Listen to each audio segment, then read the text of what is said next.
तस्बीह कितनी तादाद में पढ़नी चाहिए? 3 दफा जी, कम से कम 3 दफा। क्या नेकियां गिनी जाएंगी या तोली जाएंगी? मैंने कई दफा बताया कि तोली जाएंगी। हो सकता है एक गरीब आदमी का 1 दफा सुभान अल्लाह कहना अमीर के 100 दफा कहने से बेहतर हो। उस बेचारे के लिए सर्कमस्टांसेस ही ऐसे हैं। एक बंदा 100 रुपए में 10 रुपए अल्लाह की राह में खर्च करता है, ये कमाल है। एक बंदा अरबपति है और वो 1 करोड़ दे देता है, ये तो छोटा कमाल है। क्या टेंट करवाना लाजिम है उम्र के बाद?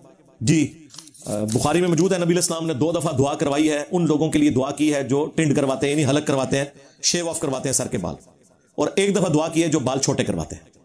नबी इस्लाम ने खुद भी बाल छोटे नहीं करवाए, साफ करवाए। तो आप बेहतरी की तरफ, आप ये सियासतदानों और एस्टेब्लिशमेंट के लोगों के हाजुमरों को छोड़ें। इन्होंने तो तमाशा लगाया हुआ है, ये तो बाल बस एक कहीं से कलम पकड़ के छोटी सी काटते हैं, समझ लिया कि हम हमारा उम्र अदा हो गया। कोई नहीं अदा होता इनका उम्र। अगर आपने बाल कटवाने भी है तो अच्छे खासे बाल की तादाद रिमूव करेंगे, यानी कम से कम 1 पौर के बराबर पूरे सर के बाल रिमूव करने होंगे, एक साइड से नहीं। हाँ, औरत के लिए है कि वो चुटिया तकरीबन 1 उंगली के गिर जितनी लिपटने से आती है, बस वो काट ले काफी है।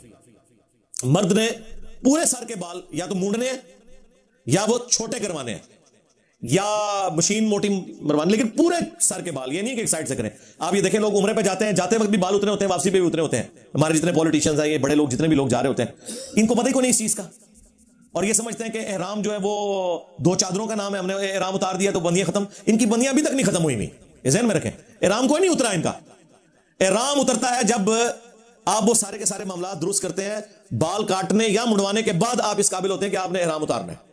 अगर आपने ये काम नहीं किया और एहराम उतार दिया तो आप पे दम वाजिब हो जाता है। हुदूद हरम में 1 बकरा देना जरूरी हो जाता है। तो ऐसे लोग अगर पाकिस्तान भी वापस आ चुके हैं ना, तो मेहरबानी करें वहां 1 बकरा दें, अदरवाइज आपको कौन नहीं। एक साहबी को फरिश्ते सलाम का जवाब देते थे।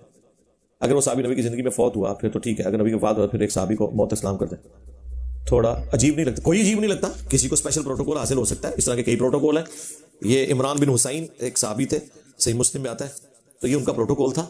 अल्लाह के नबी इस्लाम की मौजूदगी की बरकत से कई लोगों को इस तरह की चीजें नसीब हुई हैं, इसमें कोई ऐसा मसला नहीं है। ये नबी इस्लाम के मुबारक जमाने से उनके लिए दुआ थी और वो उनके साथ कंटिन्यूस रही।